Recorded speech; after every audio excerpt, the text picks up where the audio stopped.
안녕하십니까. 오늘이 이제 2012년 7월 7일입니다. 7월 7땡. 날씨도 좋고, 뭔가 좋은데, 이제 시험 기간은 35일밖에 안 남았습니다. 이제 딱 5주 남았거든요. 진짜 이제 5주 남았으면 이때부터 아까 잠깐 설명드렸던 것처럼 그런 서브노트를 만들어가지고 계속 외워야 됩니다. 반복해서. 왜냐면, 사람은 망각의 동물이기 때문에 일주일만 지나도 다 까먹습니다. 그래서 제가 저번 주에 분명히 사장에 대한 기본적인 요약을 해드렸는데 오늘 또 설명을 해드리면은 그게 좀 와닿지가 않는 부분들이 있습니다. 그래서 제가 계속 반복을 해드리는 게 항상 수업 시간 첫 번째 그 장에 대한 부분에 대한 것들을 요약을 해드립니다. 간단하게. 그리고 나서 다시 설명을 드립니다. 그래서 왜냐하면 짧은 시간 내에 여러분들이 이 부분에 친숙해지기 위해서 무조건 반복밖에 없습니다. 어차피. 그래서 계속 반복해가지고 내가 이걸 모르더라도 아는 것처럼 외우는 방법들을 습득하는 방법이 가장 시험의 지름길이라고 생각합니다. 그래서 그런 부분을 이제 간단하게 설명을 드릴 거고, 그 다음에 이제 책에 있는 내용 가지고 이제 간단하게 요약 설명을 해드릴 거고요. 문제풀이 같은 경우도 사장 같은 경우는 문제풀이를 많이 안 해드릴 겁니다. 왜냐하면 문제 푸는데 시간이 좀 많이 소요가 되고 차라리 5장에 있는 문제를 많이 풀어드려야 그게 더 예를 들어 5장에 있는 것 같은 경우는 시험 문제가 25점짜리로 나오거든요. 그거 한 페이지밖에 안 됩니다. 그럼 25점짜리 계산 문제를 풀게 되면 거의 23점, 24점을 맞습니다. 근데 아무리 필기를 해가지고 시험을 본다 그러면 20점에서 한 22점 사이밖에 안 나오거든요. 그럼 1, 2점 가지고 떨어질 수도 있기 때문에 차라리 그 계산 문제가 나중에 여러분들 시험 문제에 당락이 될 수가 있다는 얘기입니다. 그래서 그런 부분 때문에 차라리 계산 문제를 더 나올 만한 문제에 대해서 더 빈도를 가지고 더 설명을 드리도록 하겠습니다. 오늘 처음 오신 분들도 있는데 일단 사장에 대한 부분 간단하게 설명드리겠습니다. 전력조류 계산이 뭐죠? 그 전에 김동욱 씨 말씀드립니다. 뭘까요? 자기 나름대로, 왜냐하면 제가 물어보는 거는 시험을 위한 부분이 아니라 나중에 면접을 위해서도 자기가 알고 있는 내용을 표현하는 것들을 연습을 하셔야 됩니다. 그래서 제가 얘기하는 부분들을 따라서 집에 가서 한번 생각을 하셔야 됩니다. 물론 책에 있는 내용대로 설명을 하셔도 됩니다. 어차피 지금 저희가 발송배전입니다. 발송배전. 발전, 송전, 배전이거든요. 제가 항상 얘기하는 부분이. 여러분들 그래서 송배전공학을 배우고 전력계통공학을 배우고 그 다음 발전공학을 배웠는데 실제로 이제 발전에 대한 부분은 어렵다 보니까 송배전이나 전력계통에 대한 내용들이 더 많이 설치가 돼 있다 보니까 그런 부분에 대한 것들이 더 언급이 많이 됩니다. 그리고 실제가 문제가 되는 경우도 이런 쪽에서 문제가 많이 되다 보니까 발전기가 멈췄다면 크게 문제가 되겠죠. 그렇기 때문에 발전기는 고장이 없다든가 그런 부분이 적은데 송배전 같은 경우 외부에 어제도 번개가 많이 치듯이 그런 것들에 의해서 이상전압이 침투해가지고 차단이 될 수도 있고 이런 것들을 종합적으로 이제 송배전이나 전력계통공학에서 많이 보게 된다는 얘기죠. 변압기가 터진다든가 아니면 보호계전기가 오동작한다든가 이런 것들이 더 사례가 많기 때문에 그런 빈도수가 더 시험 문제에 더 많이 나온다는 얘기입니다. 그래서 실제로 이제 배전 쪽에 대한 것들은 조금 줄어듭니다. 시험 문제에서. 그래서 여러분들이 어디에 치중할 것인지. 왜냐면 관심 있는 부분들이 있습니다. 여기 지금 화력 쪽에서 오신 분들도 있고 한전 쪽에서 오신 분들도 있고 일반 수용가 쪽에서 오신 분들도 있는데 저는 이제 제가 전력계통을 전공했지만은 발전 쪽은 저는 좀 약합니다. 왜냐면 제가 전공했던 부분이 아니기 때문에. 그래서 발전소도 막 견학을 다니고 하면서 보는데도 기본적인 개념은 이 시험 문제에 나와 있는 정도는 습득하는 데는 어려운 점이 없는데 예를 들어 프로세스 같은 거 이해하는데 좀 힘들더라 이거죠. 그래서 그런 부분을 다 아실 필요는 없습니다. 왜냐하면 100점 중에 여러분들 60점만 맞으면 되니까 60점을 맞기 위해서 가장 기본적인 범용적인 내용만 아시면 된다는 얘기입니다. 그래서 전력조류 계산은 뭐냐? 조류라는 게 앞에 전력이 붙었지 않습니까? 조류, 전류처럼 생각하시면 됩니다. 왔다 갔다 흐른다는 얘기죠.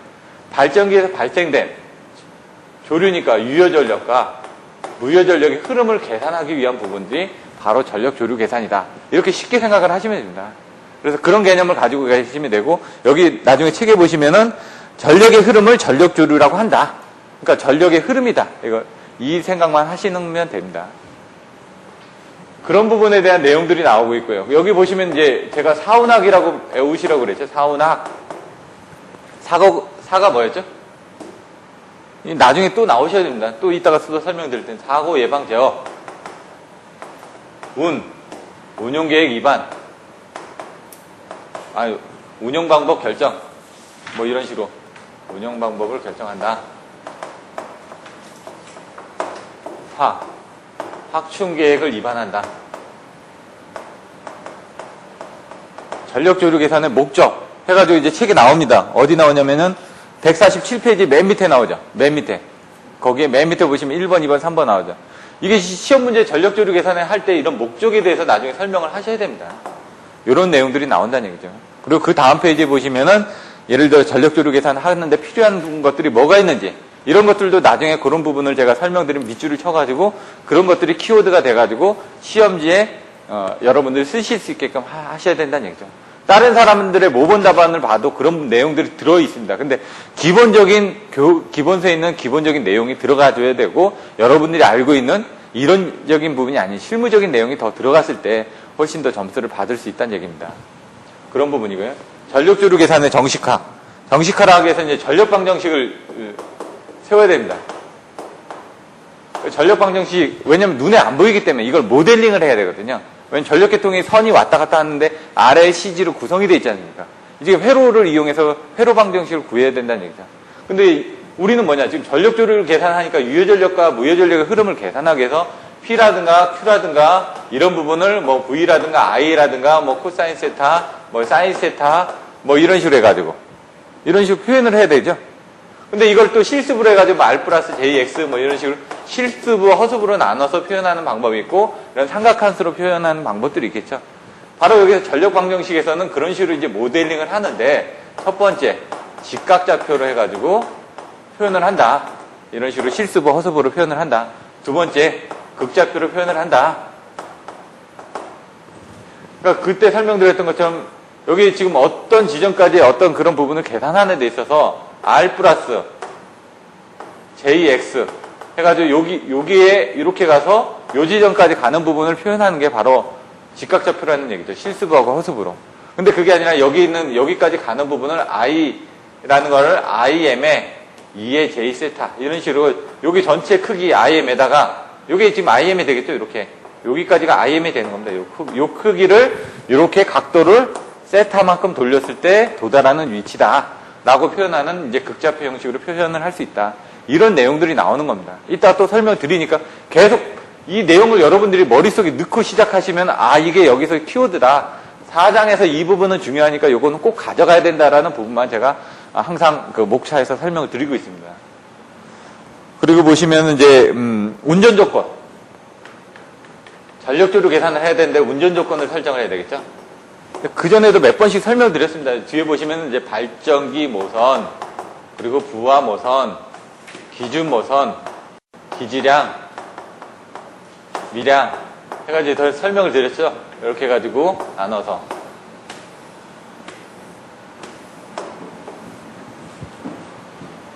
민승 씨, 여기가 뭐였죠? 기지량이?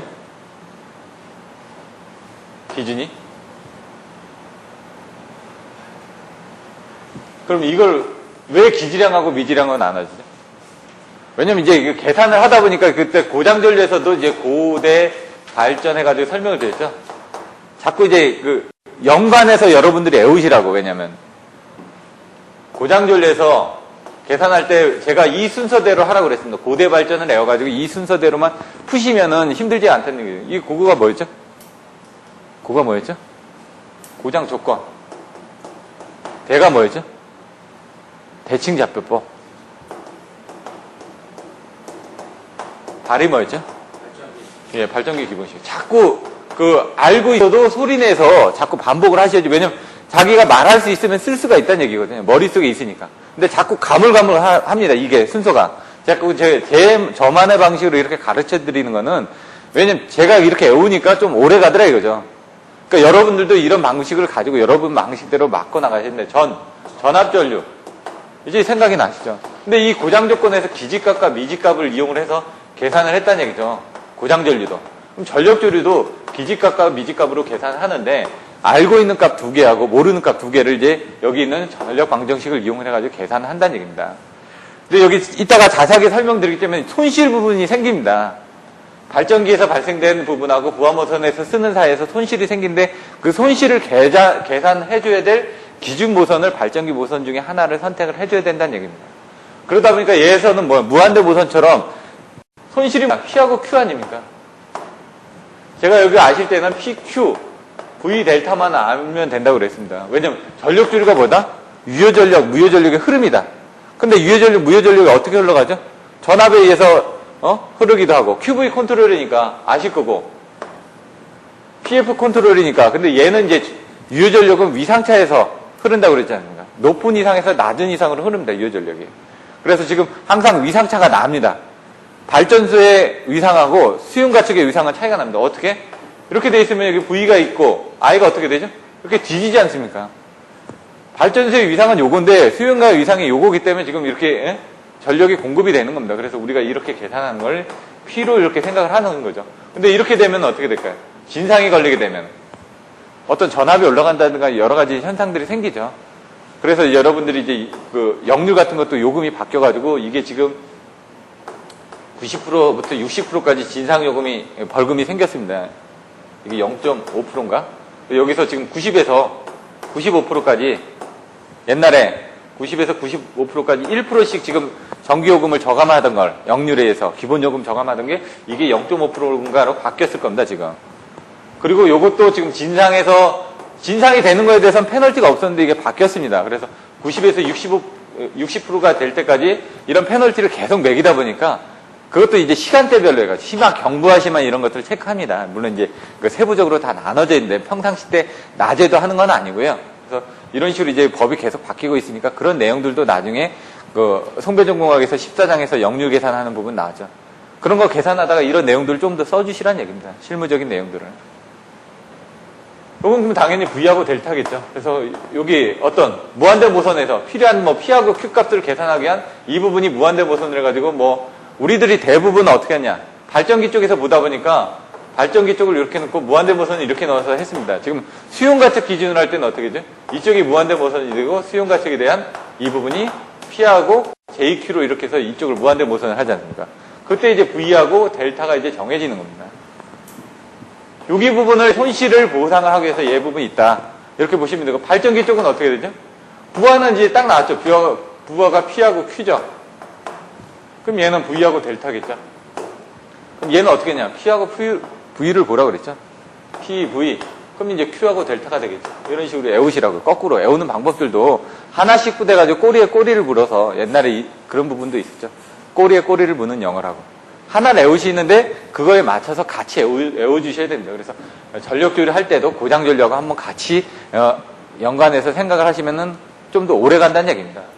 이런 식으로 하는 부분. 그리고 그럼 또 좋은데 전력조율 알고리즘 부분에 대해서 설명을 하는데 여기서는 이제 사실 이제 깊게 설명은 안 드립니다. 그냥 기본적인 내용. 비선형 방정식. 아까처럼 이렇게 계산되는 부분이 이제 선형적이지 않다 보니까 이런 비선형 방정식을 이제 반복적으로 계산한다. 그게 바로 전력조율 계산의 일반적인 알고리즘이다. 라는 부분을 설명을 합니다. 근데 조금 이따서 이제 설명이 나옵니다. 전력조율 계산하는 그 계산 방법들이 있는데 선형 방정식으로 계산하는 방법들이 있고요. 비선형 방정식으로 계산하는 방법들이 있고 이것들에 대해서 얘는 어떤 부분이라는 게 뒤에 나옵니다. 그래서 그 두 개를 비교를 하죠. 저기 나와 있는 것처럼 4-4, 4-5, 4-6이 바로 여기에 해당되는 부분입니다. 4-5. 여기서 이제 4-5 부분이 뭐냐? 바로 선형을 하고 있는 가우스 자이델법이라는 얘기죠. 그 비선형을 하고, 일반적으로 비선형 방정식을 반복 계산법이라고 하는데, 이것도 반복 계산법입니다. 반복적으로 계산하는데, 선형 방정식을 반복적으로 계산하기 위한 방법이 가우스 자이델법이고, 비선형 방정식을 반복적으로 계산하는 방법이 바로 뉴턴 압축법이라는 얘기입니다. 이런 식으로 여러분들이 딱 머릿속에 정의를 해놓고 가시면 이제 좀 편하다는 얘기입니다. 아무리 이 책을 이렇게 하나씩 보다 보면은 머릿속에 안 들어옵니다. 전체적인 걸 머릿속에 딱 넣어놓고 그 다음에 들어가시면은 좀 여러분들이 쉽기 때문에 이렇게 설명을 드립니다. 요약분만 여러분들 외우셔도 됩니다. 근데 여기 계산하기 위한 부분에 대해서 뒤에 보시면 이제 직접법이 또 나옵니다. 직접적으로 넣어서 이제 계산하는 거고 얘는 간접적으로 넣어서 계산한다는 얘기입니다. 그건 뭐냐면 한 번 넣었던 값을 이런 식으로 이렇게 돼 있으면 이쪽으로 넣었던 값이 다시 이쪽으로 갔다가 다시 이쪽으로 갔다가 다시 갔다 이런 식으로 이제 왔다 갔다 하면서 계속 왔다 갔다 하면서 간접적으로 이제 간다는 얘기고, 직접법은 하나 데이터를 넣어가지고 이 값을 바로 다이렉트로 계산하는 게 직접법이라는 얘기죠. 소거법은 다이렉트로 넣어가지고 하나씩 소거를 한다는 얘기입니다. 여기 이제 직접법도 있고, 여기 보시면은, 직접법에는 이제 크레이머 행렬에 의해서 계산하는 부분. 그리고 소거법 등이 있습니다. 이런 부분들. 이따가 뭐 책에 나오니까 간단하게 설명드릴 거고요. 반복법하고 직접법하고 어떤 부분이 있다. 라는 부분. 근데 실제로 이런 부분보다는 이런 쪽에 대한 부분에 대한 문제들이 더 많이 나온다는 얘기죠. 이거는 간단한 것들만 할 수가 있다는 얘기죠. 왜냐면 개통이 너무 크니까 이걸 넣어서 계산하기에는 직접적으로 다 일일이 대입하기에는 예를 들어 지금 뭐 노드가 200개다. 그럼 200개를 어떻게 다 일일이 입력해서 계산할 겁니까? 힘들지 않습니까? 그래서 그것들을 이제 줄여가지고 계산하는 거. 이것들을 보시면 선형 방정식, 비선형 방정식을 어떻게 압축해서 조그맣게 줄여주는 방법들에 대한 내용들이 나와 있습니다. 근데 얘 같은 경우는 줄여주다 보니까 I는 Y2, 이 전류에 관련된 부분하고 어드미턴스에 관련된 이 어드미턴스 행렬을 이용합니다. 얘는 지금 어떻게 되죠? 행렬을 이용한다는 얘기죠. 이 어드미턴스 행렬을. 근데 얘는 역행렬을 이용한다는 얘기입니다. 역행렬. 그러니까 왜냐하면 행렬을 이용할 수밖에 없는 게 우리가 이제 개통이 너무 많아지다 보니까 그걸 계산하기 편하게 왜 임피던스가 자꾸 연결이 됩니다. 이렇게. 얘일 때는 1 플러스 1분의 1 곱하기 1. 여기 또 하나 되면 여기다 또 이거 더하기 1분의 이거 곱하기 1 또 되죠. 계산이 자꾸 복잡해진다는 얘기죠. 근데 어드미턴스가 되면 어떻게 되죠? 더해주면 됩니다. 그냥 다. 그렇기 때문에 어드미턴스 행렬을 바꿔주는 부분이 계산을 편리하게 해서 하는 부분이라는 얘기죠. 그래서 그러다 보니까 이런 행렬식에 넣게 되면은 계산이 훨씬 더 편리하니까 이런 행렬식을 사용하는데 얘는 아까처럼 직접적으로 넣어서 계산을 하는데 얘는 역행렬을 이용을 해야 되다 보니까 하나씩 더 뭔가 더 소요가 된다는 얘기죠. 한 번 더 역행렬 계산을 해줘야 되니까. 역행렬 계산하는 방법이 어떻게 되죠? A, B, C, D에 역행렬 계산하면은 이거 어떻게 됐었죠? AD-BC분의 1에 이것도 다 암기를 하셔야 됩니다. 여기가 어떻게 됐죠? A하고 D는 바뀐다. D, A, B하고 C는 마이너스가 붙는다. 여기에. 이걸 암기를 해주셔야 된다는 얘기예요. 역행렬 계산하는 방법. 또 뭐가 있었죠? 이런 것들을 또 생각하면 이제 송전선로, 단거리, 중거리, 장거리, RL, RLC, RLCG. 뭐? 이게 뭐였죠? 집중, 분포. 얘는 그냥 단거리니까 이런 식으로 해가지고 이렇게 계산했었죠. 이렇게 딱 생각이 나와야 됩니다. 이게 딱 했을 때. 얘는 뭐가 있었죠? T형하고 파형이 있었고. 얘는 사단자 정수들이 있는데 이 사단자 정수 계산하는 부분도 이렇게 딱 애워주셔야 돼요. 얘 같은 경우는 어떻게 돼 있었죠? 얘가 뭐라고요? 전압비. 얘가 뭐라고요? 전류비. 얘가 뭐라고요? 예? 임피던스. 얘는 어드미턴스. 이런 식으로 이제 애워가지고 이제 쓰시면 된다는 얘기죠. 근데 이 부분은 T형하고 파형으로 계산할 때 1 플러스 2분의 ZY, 1 플러스 2분의 ZY. A는 D는 같다. 여기 AD-BC는 1이다. 요거하고 비슷하죠? 이런 식으로 이제 연산해서 애워주시면 오래 간다는 얘기입니다, 자꾸. 그러면 여기 부분은 임피던스라고 했으니까 임피던스가 들어갑니다. 여기는 어드미턴스라고 했으니까 어드미턴스가 들어갑니다. 근데 이제 T형, 파형에서는 1 플러스 4분의 ZY가 하나 더 있다. 얘 부분이 어디에 들어가야 될 거냐? 제가 이렇게 했었죠. T형과 파형이 있었다. 파형이 앞에 나오니까 파형이 들어갔을 땐 얘가 이쪽으로 들어가면 되고 T형이 나왔을 땐 얘가 이쪽으로 들어가면 된다. 이런 식으로 외워주시면 된다는 얘기죠. 그러면 이제 나중에 이걸 풀다 보면 헷갈립니다. 얘 같은 경우는 또 보시면 1Z01로 나옵니다. 사단자 정수가. 왜냐면 임피던스만 있으니까 RL에 대한 임피던스만 이렇게 연결되어 있으니까 이 Z 부분이 여기에 들어간다는 얘기죠. 어드미턴스가 없으니까. 근데 얘 같은 경우 T형, 파형 같은 경우는 어떻게 될까요? T형, 파형에서 얘 부분이 T형이면은 여기 어드미턴스가 있지 않습니까? 임피던스를 2분의 ZY, 2분의 ZY 하고 어드미턴스를 넣은 게 이게 T형이고요. 파형은 어떻게 된다고요? 임피던스는 그대로 있고 어드미턴스를 2분의 Y, 2분의 Y 한 게 파형이라는 얘기죠.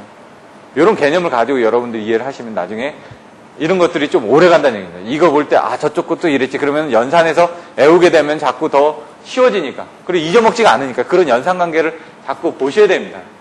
이런 건 이제 아웃사이더로 설명드렸던 부분이고, 이제 비선형 부분에 대해서 뉴턴 라스법으로 역행렬을 계산하는 부분들, 이런 내용들이 나와 있고, 뒤에 보시면은 PQ 분할법이 나옵니다. PQ 분할법. PQ 분할은 이따가 설명을 드리겠지만 이제 더 간단하게 계산하기 위해서 소거를 하는 겁니다. 아까 전력주로 계산해서 소거하듯이 소거를 하는데, 이 부분을 보시면은 대각형렬만 나누고 이런 부분을 좀 소거를 해서 PQ로 분할을 한다.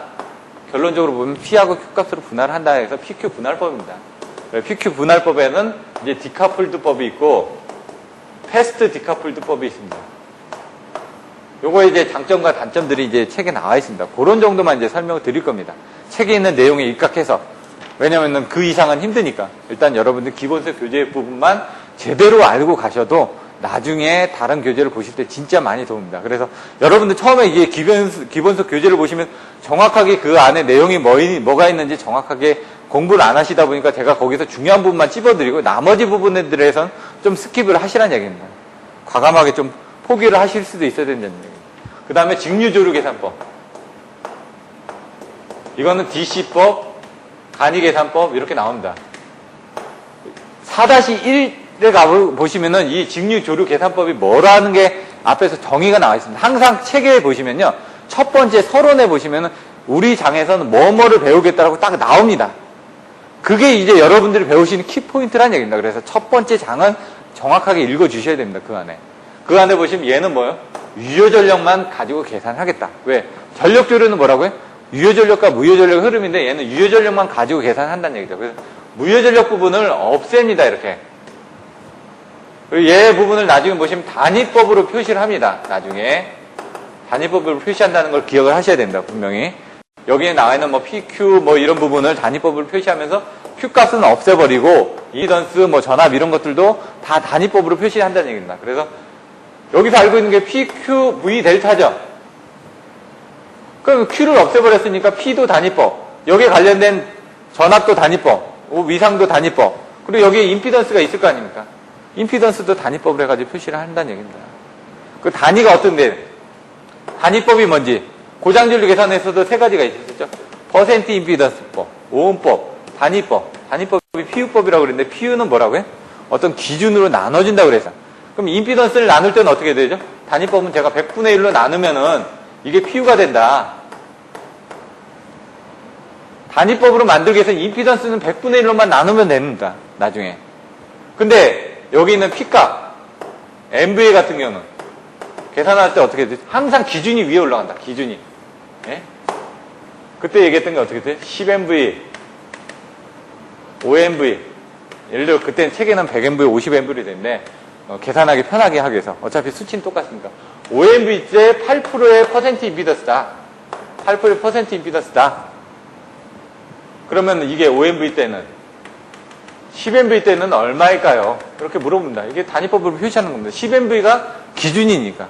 근데 기준이 항상 위로 올라간다고 그랬습니다. 그러면 5MV분의 10MV인데 몇 프로짜리를? 8%짜리를 하게 되면 얘는 10MV에서 16%가 된다라고요. 이런 식으로 계산하면 된다고요. 얘가 항상 위에 올라간다. 우리는 연장자가 위에 앉으니까. 그러면 이제 나중에 보시면 LC 아니라고요. 이거 틀렸다고요. 왜? L이 더 위에 있잖아요. 루트 C분의 L입니다. 이렇게. 나중에 보시면 Z분의 Y 나오죠. 또 Z분의 Y. Z가 위에 올라가죠. 이런 식으로 아시면 된다는 얘기죠. 또 이런 부분이 위에 올라간다는 걸 알아두시면 나중에 편합니다. 그리고 각도는 여기 있는 이 각도는 라디안으로 표시합니다. 라디안. 요거만 명확하게 알고 계시면 됩니다. 단위법과 라디안. 도가 아니라는 얘기죠. 도. 네, 도. 각도. 디그리. 나중에 이제 계산기를 눌러주실 때도 여러분들 이거 잘못 누르면 계산값이 틀리게 나옵니다. 이렇게 해서 지금 4장에 대해서 배워야 되는 내용에 대해서 간단하게 설명을 드렸습니다. 여러분들이 이거는 그전에도 제가 송배전공학을 전체적으로 안내를 해드렸었고요. 전력계통공학도 전체적으로 안내를 해드렸습니다.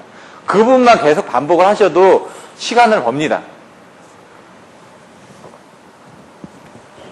이런 내용들에 대해서 이제 자세하게 설명을 드리겠습니다. 이제 4장을 좀 하다가 쉬고 그 다음에 오늘은 5장까지 나갈 겁니다. 근데 그 4장 부분에서 계산하거나 이런 부분에 대한 것들은 좀 생략할 겁니다.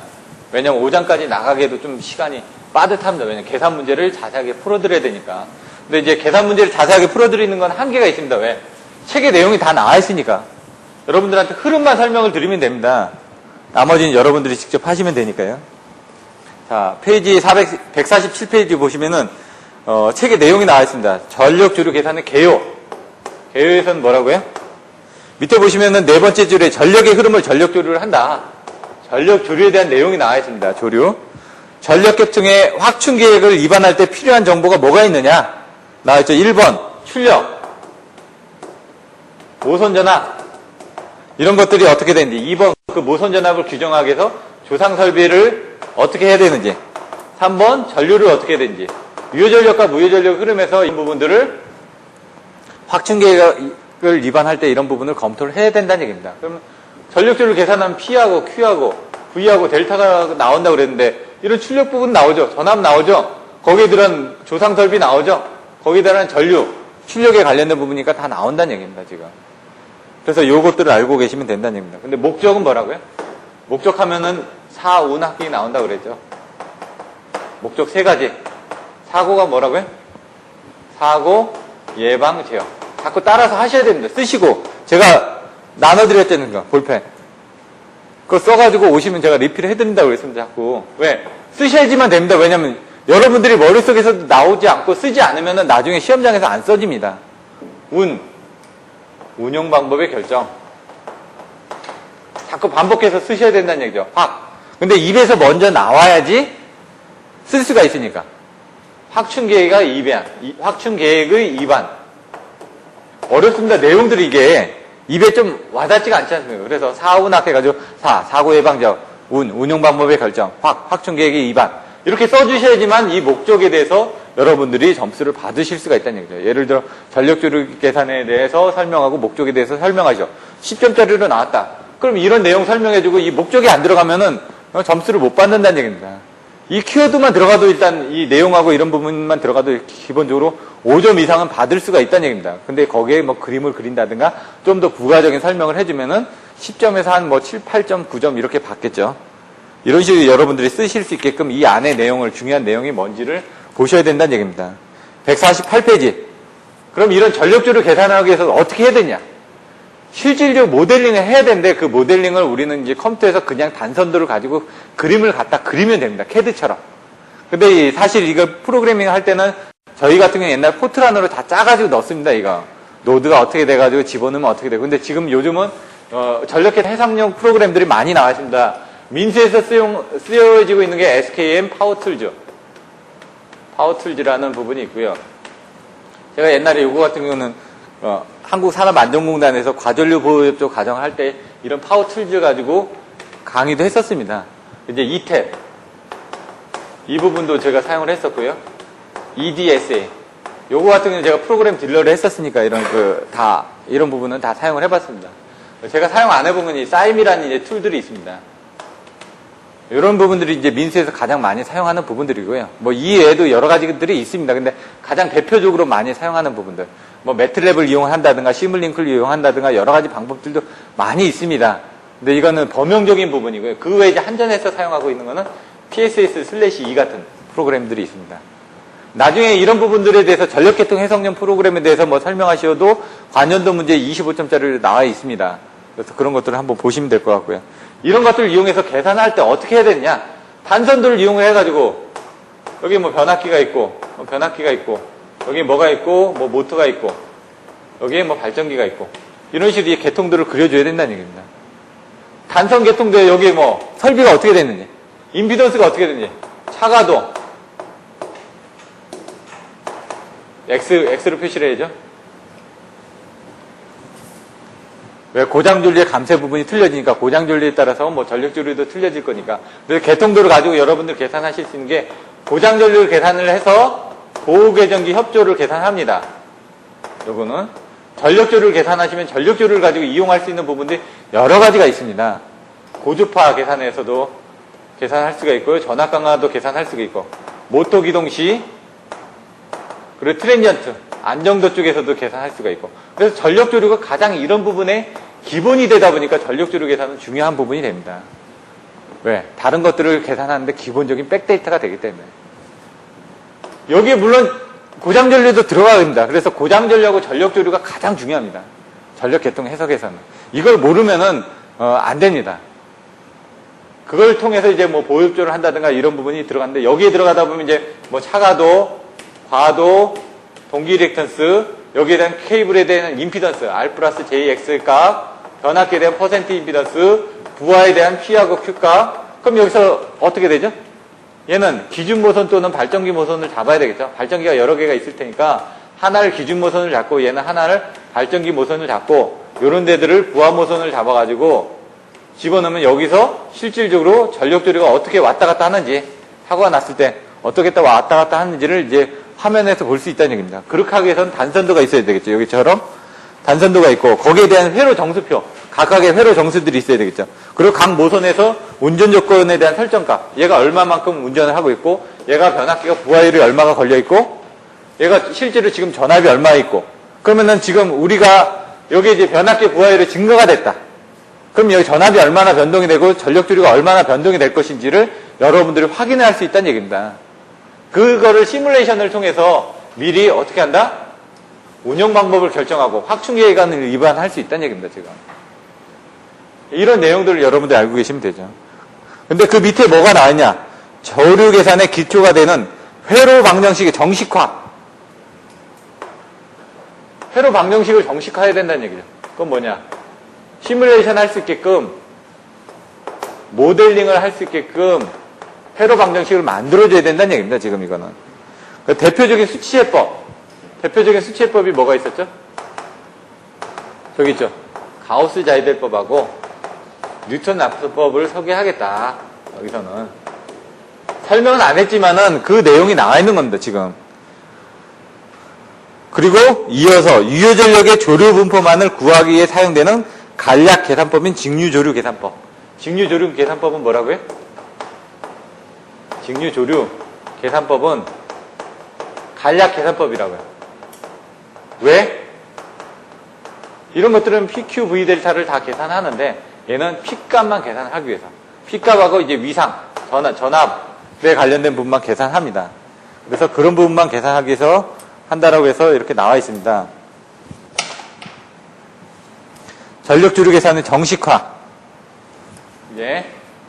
정식화하는 부분에 대해서 배우겠습니다. 2번.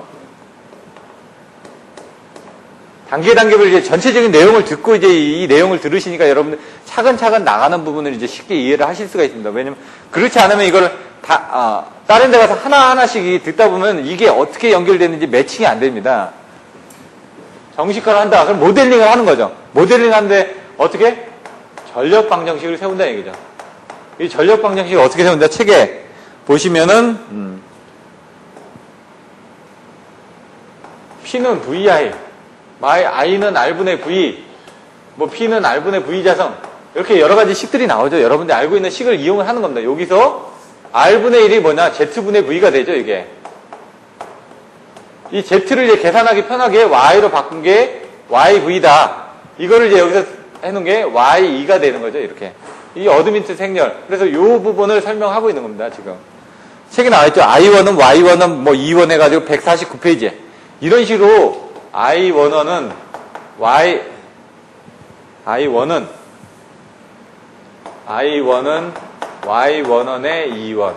그래서 Y12의 2, 이런 식으로 해가지고 계속 나간다. 그럼 요게 지금 I 부분이 여기에 해당되는 부분이고, 요게 Y행렬에 해당되는 부분이고, 이게 E행렬에 해당되는 부분이죠. 전압행렬.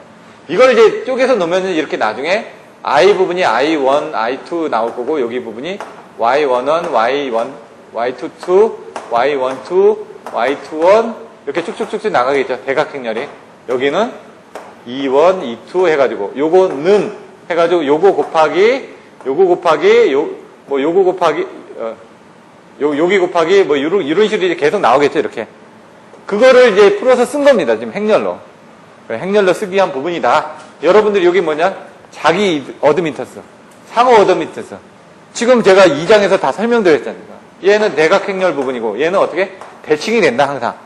근데 나중에 계산할 때 마이너스를 해가지고 뭐 계산하는 부분도 있었죠? 행렬을 줄여주기 위한 크론의 행렬 소거법이라든가 축약 공식이라든가 그런 부분도 앞에서 다 설명을 드렸죠. 어드민턴스 행렬이라든가. 그래서 앞에서 됐던 그런 기본적인 부분을 알고 넘어오셔야죠. 그래야지 전력조류 계산에서 편합니다. 이렇게 계산을 한다. 그래서 여기 있는 Y는 어드민턴스 행렬이다. 이 어드민턴스 행렬을 모르시면 전력계통공학에서 이해를 하실 수가 없습니다. 계산이 다 이걸로 이루어지니까, 행렬로 이루어지니까. 그래서 어드민턴스 행렬은 반드시 알아두셔야 되고요. 식 4-4 보시면요. 거기 이제 WK는 뭐냐? 바로 이제 피상전력이란 얘기죠. 피상전력은 여기는 PK 플러스 JQK 유효전력과 무효전력의 합이다. 이렇게 나오죠. 이걸 이제 계산하기 편하게 하기 위해서 저번에 한번 설명드렸죠. 전력 부분을 계산할 때 우리가 아까 뭐 이런 부분에 대한 복소수 부분을 뭐 직각좌표로 표현하든 극좌표로 표현하든 나와 있었는데 여기서 이렇게 나온다고 그래요. 얘가 V하고 I가 있다. 그럼 우리는 어떻게 한다고요? P는 VI의 콘주게이트다. 이렇게 한다고 그랬죠. 왜? 얘 각하고 얘 각하고 더해지니까 얘 각을 하나 빼줘야 된다. 그래서 얘 부분을 콘주게이트를 쳐주면은 실제로 요 사이각이 나오니까 그 사이각을 하기 위해서 이 부분을 넣는다. 왜냐면 이걸 P 플러스 JQ를 정으로 하기 위해서 플러스 방향으로 하기 위해서 얘 부분에 취한 겁니다. 여기 취해도 됩니다. 근데 여기다 취하게 되니까 얘가 P 마이너스 JQ가 플러스 방향이 돼가지고 계산하기가 힘들더라 이거죠. 그래서 I에다 콘주게이트를 취한 거는 요렇게 계산하기 편하게 해서 취했다. 마찬가지로 여기서도 지금 결론이 어떻게 났죠? VI 콘주게이트니까 VI 콘주게이트인데 그 여기는 뭐로 했죠? E에 EK에 IK에 콘주게이트로 했죠. 똑같은 내용입니다 지금. 그러니까 내용을 그렇게 이해를 하시면 된다는 얘기예요. EK, IK 콘주게이트인데 IK는 또 어떻게 나눠지느냐? IK는 지금 뭐라고 돼 있죠 여기? I는 YV라고 돼 있죠. I는 YE라고 돼 있지 않습니까? 요게 이렇게. 그럼 요게 여기 또 들어가겠죠 이렇게. 또 들어가면은 근데 여기서 EK를 놔두고 그래서 EK를 놔두고 여기 부분을 어떻게 YKM 그리고 EM 거기다 이제 콘주게이트를 취하니까 이걸 빼면은 여기에 콘주게이트가 취해지는 거죠 이렇게. 그래서 4-4가 이렇게 나온 겁니다. 근데 어떻게 돼 있다고요? 이게 이런 식으로 행렬이 돼 있으니까 요 앞에다가 이제 배열을 넣은 거죠. M은 1부터 뭐요? N까지. 대신 요 N은 얼마다? N은 1부터 땅땅땅땅 해가지고 N까지다. K는 N까지다. 이렇게 표시를 해준 겁니다. 이렇게. 배열이 이렇게 돼 있다. 여러분 이거는 반드시 쓰실 수 있어야 됩니다. 이거는. 여기서 전력방정식을 세워야 되니까 전력방정식을 못 세우면은 지금 여기 나와 있는 이 행렬을 표시한 게 이겁니다. 지금. 근데 이걸 쓸 수가 없으면은 계산을 못 하는 거죠. 나중에 이걸 풀어가지고 계산을 해야 되는데. 그래서 이거는 명확하게 알고 계셔야 되고요. 그리고 밑에 보시면 이것이 곧 전력주류 계산에 관련 전력 방정식이다. 그래서 내용을 정확하게 알고 계셔야 된다는 얘기입니다. 그리고 다시 또 삭제를 하고 이 직각좌표 변환하고 극좌표 변환을 설명드릴 겁니다. 직각좌표 변환은 뭐라고 한다고요? 실수부하고 허수부라고. 극좌표는 각도로 표시를 한다. 그 내용만 알고 계시면 됩니다. 지금 앞에서 설명드렸던 거. 그 이상의 것도 필요가 없습니다. 대신 이제 계산을 어떻게 한다라는 정도 간단한 내용만 설명드릴 겁니다. 왜? 시간이 너무 많이 걸리니까. 1. 직각좌표 변환.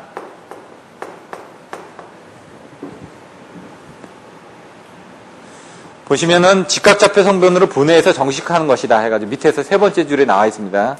근데 이걸 어떻게 분해한다? 맨 밑에 줄을 치면 실수분과 허수분으로 나누어서 거기 부분에 밑줄을 쳐주십시오. 제가 얘기하는 부분들 밑줄을 쳐놓으시면은 나중에 다른 것들은 필요가 없고요. 그런 부분이 중요하니까요.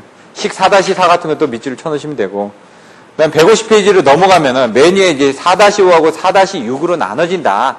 YKM이 그걸 가지고 이렇게 계산을 하면 됩니다. 이게 쭉 나오는데 이 부분은 그냥 생략을 하겠습니다. 여기 직각좌표는 실수부하고 허수부로 계산된다는 거 알고 그걸 다 넣은 겁니다. 지금 앞에서 계산됐다 YKM, EM을 넣어가지고 다 계산하면 이 수식이 나와 있는데 이걸 설명드릴 필요는 없으니까요. 그냥 해보시면 어렵진 않습니다.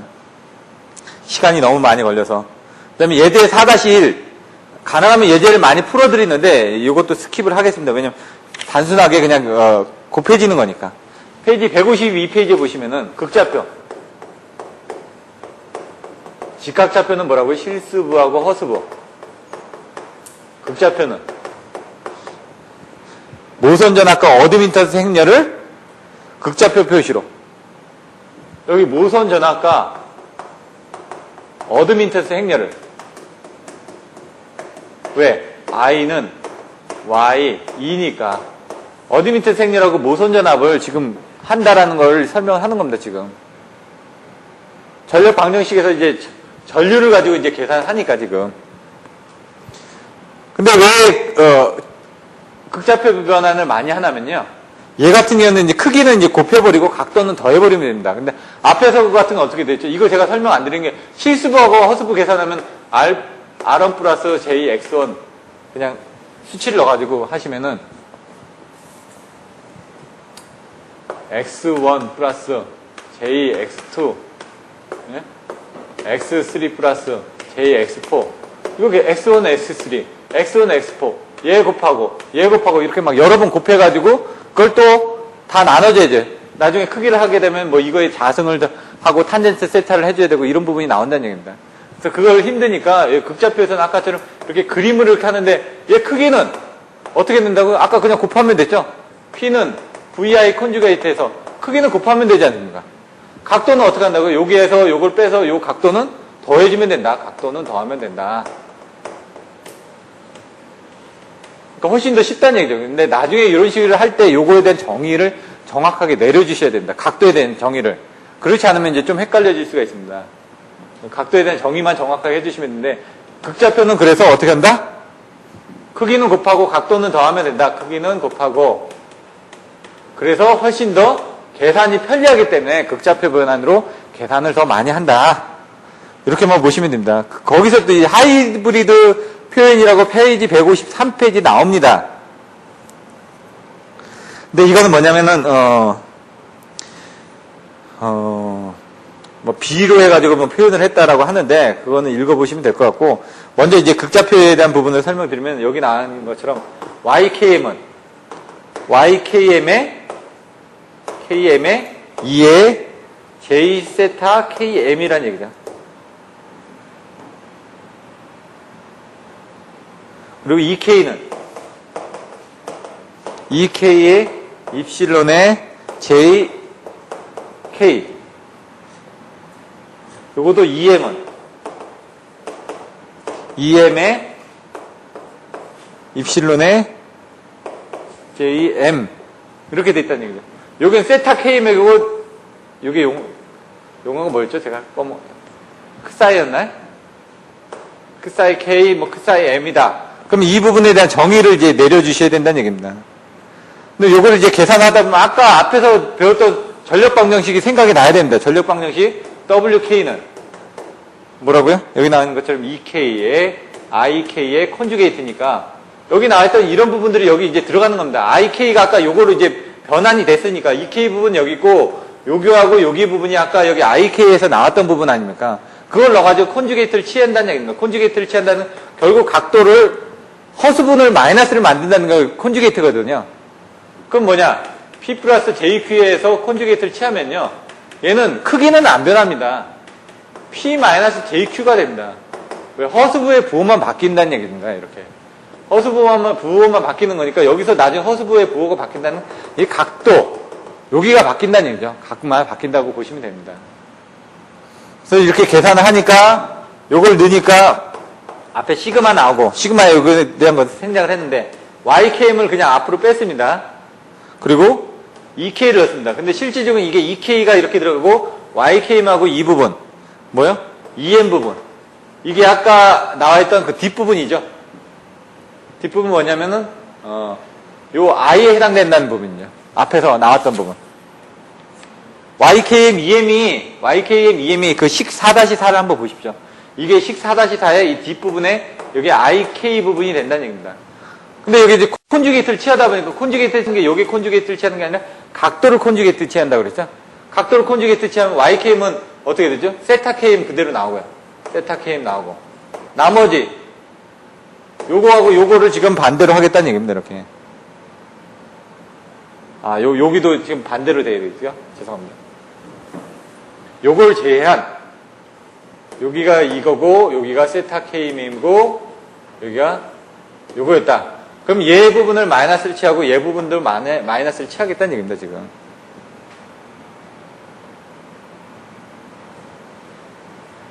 책에 그렇게 나와있나요? 식 4-8에?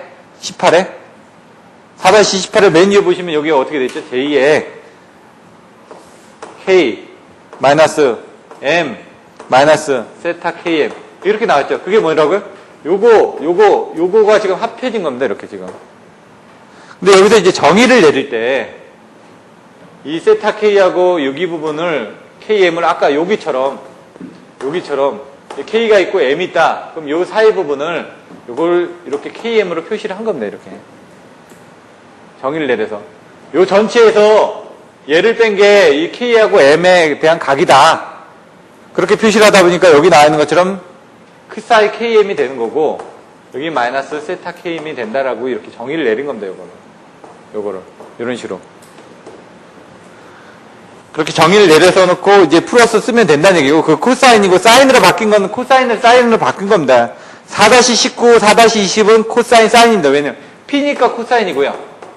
Q니까 사인입니다.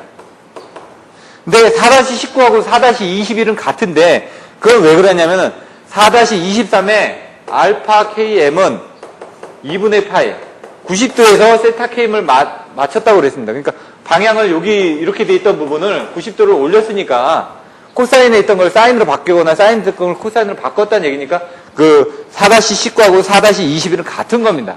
정의를 이렇게 내려놨으니까. 그냥 그렇다고 정도만 여러분들 알고 계시면 됩니다. 그럼 뭐 하이브리드 표현은 뭐다? 거기서 직각좌표를 표현할 때 GK하고 BK로 표시를 했다. 그게 그냥 하이브리드다. 라는 정도. 4-12 부분을 보여드릴 텐데 거기는 간단하게만 설명을 드릴 겁니다. 먼저 그림을 보시면은 그림 4-3에 보시면은 맨 왼쪽에 P2 1.7 E2 1.1249가 있습니다. 이건 무슨 모선인가요? P하고 V로 돼 있죠. 그럼 표현이 뭐로 돼 있죠? 얘는 발전기 모선이 되는 겁니다. 아까 그 1번 모선으로 끝으로 가보겠습니다. 끝에 2호는 1.0의 각 0도 뭐라고요? 걔도 발전기인데 뭐라고요? 걔는 기준선이 되겠죠. 기준, 스윙, 슬랙 똑같은 얘기를 다 거기다 써놓으셔야죠. 성배전공학에서 얘기했던 뭘 물어보면 특성 임피던스가 뭐냐, 과도 임피던스가 뭐냐, 서지 임피던스가 뭐냐 물어봤을 때 답변을 못하면 안 된다는 얘기입니다. 같은 얘기를 물어보는데도 지금 몰라서 답변을 못하니까요. 그리고 3번 부분이 뭐라고요? P하고 Q니까 얘가 부하모선이 되겠죠. 그래서 여러분들이 이런 걸 보시더라도 딱 전력조류 계산에서 앞에서 설명드렸던 발전기 모선, 부하모선, 기준모선 똑같이 순서대로 보시면 됩니다. 2번이 발전기 모선, 3번이 부하모선, 1번이 기준모선이 되는 거죠. 그렇게 여러분들 보시면 쉽다는 얘기입니다. 그걸 이제 직각좌표 변환으로 바꿔보겠다. 근데 이거 직각좌표 변환은 제가 생략을 하는데 보시면은 Y 원원이 어떻게 계산이 됐는지 Y 원원은 지금 보시면은 Y는 4-j5니까 4-j5가 이렇게 나오죠. 154페이지 메뉴 보시면 그 4-j5를 직각좌표는 제가 생략을 하고요. 극좌표 부분만 설명드리겠습니다. 근데 이제 여기서 중요한 거는 페이지 154페이지 중간에 보시면 모선 3에서 Q3에서 마이너스 부분을 붙였습니다. Q3가 뭐냐? 부하모선이기 때문에 마이너스를 쓰고 있다는 얘기예요. 부하에서 쓰고 있으니까. 발전기에서는 공급하니까 플러스가 되고 부하에서 쓰고 있으니까 마이너스가 된다는 얘기입니다. 요거는 개념을 알고 계셔야 됩니다. 나중에 또 이따가 뒤에 가서 계산하실 때 이런 부분이 나옵니다. 비슷한 개념이. 그래서 부하 쪽에서는 마이너스다. 이걸 보시면 됩니다. 이거를 이제 극좌표 변환으로 바꾸게 되면 어떻게 된다. 이렇게 그 어드민턴 행렬 중에 하나를 지금 극좌표로 바꾸는 방법입니다. 지금 페이지 155페이지에 보시면 Y11 나오죠. 여기 지금 6.403이라고 각 마이너스 51.34도가 있습니다. 이게 어떻게 나왔는지만 한번 설명드리겠다는 얘기입니다. 지금 앞에서 극좌표 변하는 부분은 설명을 드렸는데 잘 이해가 안 되니까. 그래서 이론적인 부분은 제가 깊게 안 들어가도 예제 부분에 대해서는 간단하게 설명드릴 겁니다. 왜냐면 예제를 풀어보시면 이론이 이해가 안 될 수가 없습니다. 왜냐면 그 이론대로 푸는 거니까. 요건 어떻게 나왔냐? R 플러스 X의 자성을 루트를 씌운 겁니다. 이게 Z니까요. 결론적으로 보시면은 어떻게? R이 4의 자성 플러스 마이너스 5의 자성. 이게 6.4031이 나온 겁니다, 이게. 임피던스니까. 극좌표에서. 그러면 이 각은 어떻게? 이건 디그리입니다. 중요하게 생각하시는 게 디그리. 세타는 아크 탄젠트 마이너스 1의 R분의 X입니다. R분의 X, R분의 X. 그럼 뭐냐? 아크 탄젠트 1의 뭐라고요? R은 4, X는 마이너스 5죠. 이걸 계산하면 어떻게 된다? 마이너스 51.34도가 나옵니다. 이걸 디그리로 계산했을 때. 레디안으로 계산하면요. 레디안으로 계산하면 마이너스 0.896이 나옵니다. 그래서 계산기를 돌렸는데 제대로 안 나온다. 그럼 여러분들 계산기가 레디안으로 선택이 되어 있는 겁니다. 이걸 중요시 하셔야 됩니다. 나중에 행렬 계산하실 때는. 파이는 180을 기준으로 해가지고 나누는 게 레디안인데요. 그런 것들은 뭐 나중에 기회가 되면 다시 설명을 드리겠습니다. 여기서는 이 정도 알고 계시면 될 것 같고요. 페이지 156페이지. 운전 조건의 설정.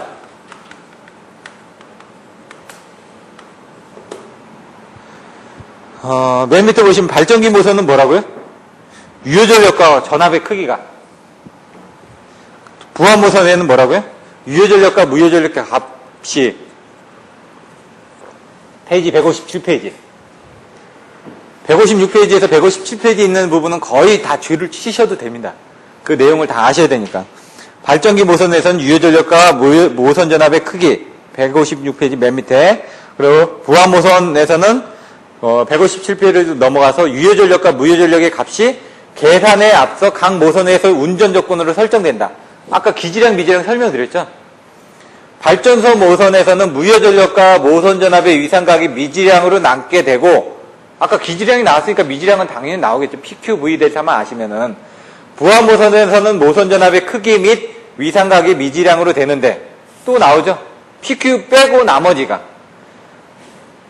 그 밑에 보시면 모든 모선에서 유효전력을 지정한다는 것은 결과적으로 송전 손실의 크기까지를 지정하기 때문에 실제 계산에서는 발전기 모선 중 한 군데, 즉 개통 내에 송전 손실문을 흡수 조정하는 모선, 이게 뭐라고요? 스윙 모선, 기준 모선, 슬랙 모선 정해서 줘서 아까 T하고 Q 값에 대한 손실을 거기서 계산해줘야 된다는 얘기죠. 그게 바로 미지량이 된다는 얘기입니다. 그럼 걔가 무한대 모선이 돼가지고 전압과 위상만 있으면 된다는 얘기죠. 그래서 스윙 모선인데 여기서는 유효전력을 지정하는 대신에 모선 전압의 크기와 위상각을 설정을 한다. 무한대 모선으로. 그러면은 조류 계산이 끝날 때까지 전력 계통 내에 송전 손실은 얼마가 될지 알 수 없기 때문에 스윙 모선에서 그것을 공급을 해준다. 그래서 기준 모선은 스윙 모선, 슬랙 모선이라고 부른다. 이런 것들 나중에 면접에서도 물어보실 수가 있습니다. 그래서 제가 그런 내용을 설명을 드린 겁니다.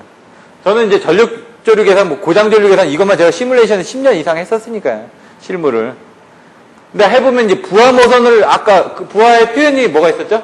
Z가 있었고 I가 있었고 P가 있었죠? 얘는 P가 전압에. 요게 몇 승인가요? 예? 자승, 1승, 0승. 그림 생각나죠? 2, 1, 0. 집 파일 생각해가지고. 이 부하에 따라서 나중에 진짜로 틀려집니다. 시뮬레이션 해보면은. 이걸 넣어가지고. 그러니까 저희들이 사실 이제 이런 것들을 시뮬레이션 해보고 현장에서 운용하면서 실제로 변압기를 증설을 할 텐데, 아니면 변압기를 병렬 운전할 텐데, 이게 조리가 얼마나 될지 궁금합니다. 그럼 시뮬레이션 하면 실제로 투입을 해보면 거의 비슷합니다. 운전 조건만 정확하게 넣는다 그러면. 왜냐면 모델링을 정확하게 했기 때문에. 이런 것들도 여러분들이 아셔야죠, 나중에. 그러니까 앞에서 막 왔다 갔다 하면서 전체적인 게 머릿속에 있으면 이게 오래 갑니다. 밑에 있는 기지량과 미지량인데 이건 생략을 하겠습니다. 앞에서 다 설명드렸으니까요. 뭐라고요? 운전 조건에서 발전기, 부하, 기준 모선, 기지량, 미지량, 거꾸로 하라고요. 얘 뭐라고요? V하고 델타, P하고 Q 모르고, 얘는 부하, P하고 Q 하니까 얘가 V하고 델타를 모르고, 발전기는 이렇게 보시라고요. PV, 그러면 Q 델타. 이렇게 외우시라고요. 외우시는 방법도 있습니다. 이렇게 순차적으로. 뭐 꼬리에 꼬리를 물듯이. 물론 이제 발전기 모선도 가시면 PV 모선이 있고 PQ 모선이 있고 좀 나눠집니다. 실제로 들어가면은 이제. 근데 시험에 나오는 건 요 정도까지만 여러분들 쓰시면 됩니다. 조류 계산도 전력 조류 계산 있죠? 최적 조류 계산도 나왔습니다. 나중에. 옵티멀 로드 프론트 해가지고. 최적 조류 계산도 뭐 25점짜리로 나왔었습니다.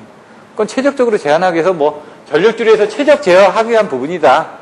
이런 내용을 가지고 좀 내용을 더 써주시면 되는데 명확하게 알고 계셔야죠. 옵티컬 파워 플로우 이런 식으로 이제 나중에 나옵니다. 그런 것들도 한번 관련된 문제가 있으니까 살펴보시면 되고요. 158대 이제 맨 밑에 보시면 하나 보셔야 될 게 부하가 없는 중간 모선도 P는 0, Q는 0으로 지정해서 취급한다. 이렇게 나와 있습니다. 4-3 조류 계산의 기본 알고리즘 까지만 하고 잠깐 쉬도록 할 텐데요.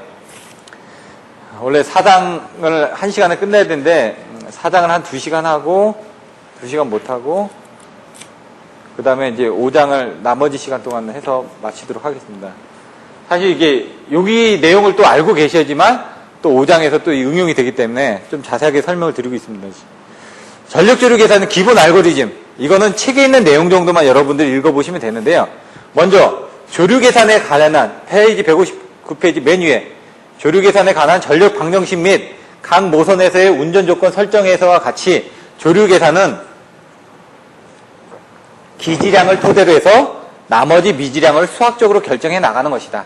이제 아셨죠? 이제 자꾸 반복하니까 유효전력과 무효전력의 흐름인데 기지량을 가지고 미지량을 계산한다. 그거를 뭘 전력 방정식을 이용을 해가지고 운전 조건을 설정해가지고 기지량과 미지량을 계산한다.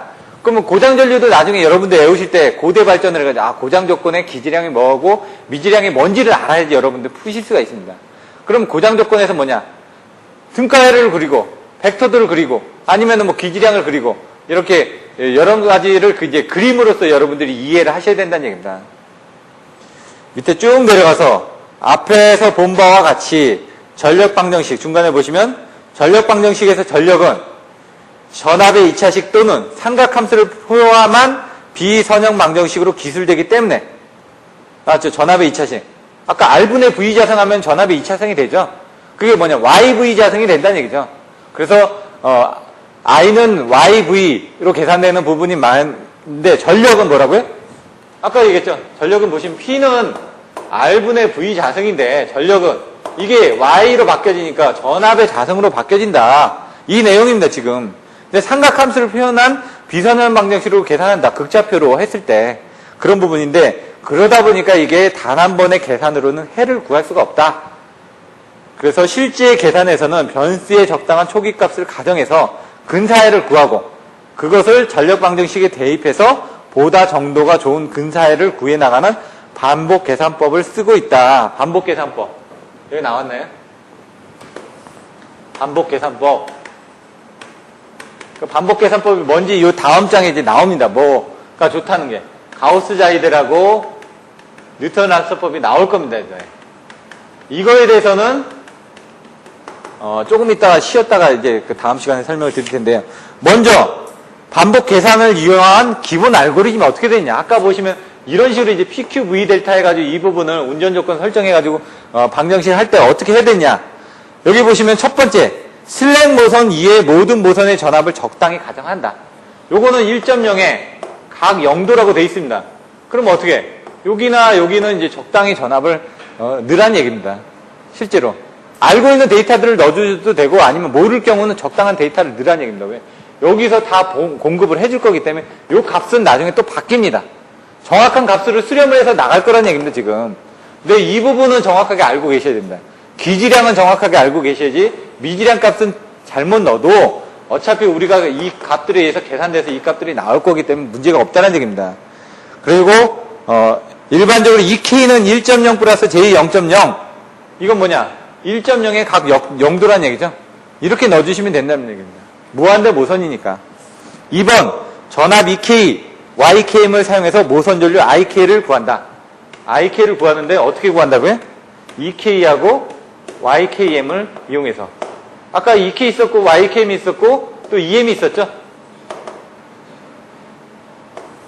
이렇게 해서 계산을 한다고 그랬죠. 근데 여기서 지금 그거는 IK는 요거만 해당되는 거죠. EK, IK에서 이 부분을 이렇게 해가지고 요게 이렇게 빠져나가는데 그것들 이용해서 왔다 갔다 한다는 얘기입니다, 지금. EK는 가정값이 되겠죠.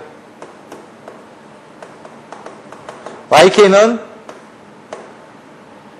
기지값이 되겠고, 알고 있으니까, 어드미트 생년을 알고 있으니까, 부하 측에서. 대신 이런 것들이 또 가정값이 될 겁니다. 가정값을 넣어서 기지값에서 넣어서 계산하면 요거에 가정값이 나오겠죠. 왜냐면 이 값이 진짜 값이 아니니까. 그러니까 어드미트 생년을 여러분들이 왜 행렬이 이렇게 나와 있으니까 여기에서 지금 뭐 어떻게 임피던스가 나와 있지 않습니까? 임피던스가 얼마라고. 뭐 Z1이 얼마다. 그러면 어드미터스를 하려면 Z1분의 1로 해줘야 되겠죠. 여기 어떻게? Z는 0.1 플러스 뭐 J 10. 이게 나와 있지 않습니까? R 플러스 JX 값으로. 이게 지금 어떻게 되죠? 이거는 나와 있다는 얘기입니다, 지금. 항상. 근데 여기서 흐르는 전압이라든가 이런 것들은 모르니까 그 전압이라든가 전류가 얼마나 흐를지는 모른다는 얘기입니다, 지금. 그래서 얘를 가정을 하게 되면은 얘 값이 나온다는 얘기입니다. 지금 어떻게? 1.0을 제외한 나머지 값들을 가정을 하라며요. 이걸 가정을 하게 되면 이 값은 알고 있으니까 이 값은 가정된 값으로 나오겠죠. 그럼 이 값이 정확한 값이 들어가면 이 값도 정확한 값이 나오겠죠. 이런 식으로 계속 하겠다는 얘기입니다, 지금.